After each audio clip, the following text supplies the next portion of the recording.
মুসলিমকে বিয়ে করে হন ট্রোলিং এর শিকার। মা হলেন টেলি পর্দার গোপী বহু দেবলীনা। তবে ছেলে হলো নাকি মেয়ে? মা হলেন বলিপাড়ার বাঙালি অভিনেত্রী দেবলীনা ভট্টাচার্য। মা টেলি পর্দার গোপী বহু দেবলীনা ও শাহনাওয়াজের শেখের পরিবারে এলো তাদের প্রথম সন্তান, কিন্তু ছেলে নাকি মেয়ে? দেবলীনা সোশ্যাল মিডিয়ায় পোস্ট করে জানাচ্ছেন পুত্র সন্তানের মা হয়েছেন তিনি।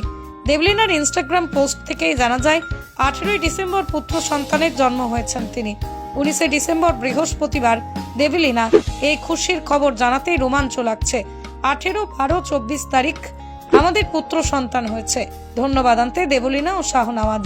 নিজের পোস্টে একটি সুন্দর ডিজিটাল কার্ড পোস্ট করেছেন অভিনেত্রী। তাতে রয়েছে বেবি কটের ছবি, যার সামনেই একটা ছোট্ট শিশুকে বসে থাকতে দেখা যাচ্ছে, আর ছবির উপর 3টি হাত দেখা যাচ্ছে। একটা ছোট্ট হাতকে ধরে রয়েছে দুটো বড় হাত। ছবির ক্যাপশনে অভিনেত্রী লিখছেন, আমাদের ছোট্ট বেবি বয় অ্যাঞ্জেল এই বিশ্বকে হ্যালো বলছে। দেবলীনার এই পোস্ট তাকে শুভেচ্ছা বার্তায় ভরিয়ে দিয়েছে অনেকেই।